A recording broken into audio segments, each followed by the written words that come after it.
আসসালামু আলাইকুম এভরিওয়ান, সবাই কেমন আছেন? রোজিস রান্নাঘরে সবাইকে স্বাগতম। আজকে নিয়ে আসলাম মুরগির ঝোল দিয়ে আলু দিয়ে রান্না করব। তো প্রথমে মুরগিটা ভালো করে ধুয়ে নিলাম। আজকে মন চাচ্ছিল যে একটু হাতে পাটায় বেটে গিয়ে আদা রসুন পেঁয়াজ দিয়ে একটা মুরগির পাতলা ঝোল রান্না করি। তাই আমি সুন্দর করে আদা রসুন পেঁয়াজ বেটে নিচ্ছিলাম। সুন্দর করে বেটে নিয়ে এখন গিয়ে মুরগিটাকে ম্যারিনেট করব। এখন মুরগিটা একটা বাটিতে নিয়ে নিলাম। এখন পেঁয়াজ কুচি বলতে টুকরো টুকরো করে নেওয়া, কাঁচামরিচ ভেঙে নিয়েছি 2 টুকরো করে। একটু আদা রসুন বাটা দিয়ে দিলাম, যেটা মাত্র আমি বেটে নিয়েছি। তার সাথে একটু লবণ, একটু হলুদের ফাঁকি, একটু মরিচের ফাঁকি দিয়ে নেব। আর চাইলে আপনারা এটাতে একটু হালকা একটু তেল দিতে পারেন, বাট আমি এটা স্কিপ করেছি। মাখিয়ে আধা ঘন্টার জন্য রেখে দিব। একটা কড়াইতে পরিমাণ মতো অল্প একটু তেল দিয়ে একটু পেঁয়াজ কুচি, একটু জিরা দিয়ে এলাচি দারচিনি থেতিয়ে দিয়ে তেলের পর দিয়ে দিব। এটা হালকা একটা স্মেল বের হলে যে ম্যারিনেট করে রাখা যে চিকেনটা, সেটা আমি তেলের উপরে দিয়ে দিব। এতে করে হবে যে ধরেন তেলের যে পেঁয়াজের সাথে এলাচি দারচিনি যে একটা স্মেল, সেটা চিকেনে খুব সুন্দরভাবে লেগে যাবে, খেতেও তখন অনেকটা টেস্ট লাগবে। এই যে দিয়ে ঢেলে দেওয়া হলো। এখন সুন্দর করে একটু কষিয়ে নেব। আমি বাটিতে একটু মশলা ছিল, সেই মশলার পানিটুকু একটু ধুয়ে আমি একটু পানি দিয়ে দিব। আপাতত এখন একটু কষিয়ে নিচ্ছি। আপনারা বলেন তো, আপনারা কে কীভাবে মুরগিটা রান্না করেন? আমি তো এইভাবে রান্না করা শিখেছি।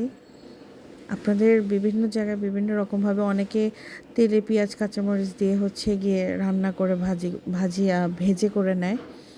তো আমি মাঝখানে এই যে চিকেনে আলু দিয়ে দিলাম। আপনারা কে কে চিকেনের সাথে আলু খেতে খুব পছন্দ করেন? কমেন্টে জানাবেন। কেমন? এগুলো সবই আমার মার হাতের রেসিপি। আমার মা খুব ভালো করে সুন্দর করে গুছিয়ে রান্না করতে খুব পছন্দ করেন। তো আমি তার কাছ থেকে একটু একটু করে শিখেছি। এমন না যে সব মেয়েরা একদম ছোট থেকে রান্না করা শিখে যায়। আগে আমি কিছুই পারতাম না, কিন্তু এখন আস্তে আস্তে যত দিন যাচ্ছে ততই আমি আরও আমার মার কাছ থেকে রান্না করা শিখতে পারছি। এই যে হালকা একটু মাংসটা কষে পানি দিয়ে দিয়েছিলাম, জিরাটাও টেলে নিলাম, জিরা ফাঁকিটা দিয়ে দিয়েছি। এখন ঢাকনা দিয়ে দিব। একটু বলক আসলেই ধরেন যে 15 মিনিটের মতো আর কি দমে রাখবো। তারপরে দেখবেন যে স্মেল যা সুন্দর বের হয়। গাইস, আপনাদেরকে তো আমি স্মেলটা দিতে পারছি না, কিন্তু আপনারা যখন রান্না করবেন তখন অবশ্যই দেখবেন খুবই অসাধারণ একটা স্মেল বের হয় পুরো ঘর দিয়ে। এই যে আমার চিকেনটা হয়ে গেছে, এখন বলক উঠে গেছে। এখন আমি সার্ভিংয়ে চলে যাব। কালারটা দেখুন কত সুন্দর। চিকেনের লেগ পিসটা ফার্স্টে আমাদের বাটিতে উঠে গেল।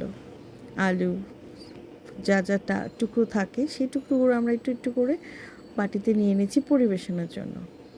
কারণ এখন আমাদের লাঞ্চের টাইম হয়ে গেছিলো। তখন ওই টাইমে আমার চিকেনটাও রান্না করার সাথে সাথে শ্যুটটাও করে নিয়েছি আপনাদের সাথে শেয়ার করার জন্য। চিকেনের ঝোলটা দেখেন, আমার তো এখনই জিভে পানি চলে আসতেছে। এখন আমি ভয়েস ওভার দিচ্ছি, এখনই খেতে মন চাচ্ছে, কিন্তু তখন খেয়েছি অনেক স্বাদ করে। সাথে স্যালাড ছিল, আরও অন্যান্য ভাজি ছিল, অনেক মজা লেগেছে তখন। চিকেনের লেগ পিসটা দেখতে খুবই অসাধারণ লাগছে। আমার ভাই খুব পছন্দ করে এই চিকেন লেগ পিসটা খেতে, ইভেন কি আমিও অনেক পছন্দ করি। এই তো, সবাই জানাবেন কেমন লেগেছে আমার এই রান্নাটা। আর লাইক কমেন্ট সাবস্ক্রাইব করতে ভুলবেন না।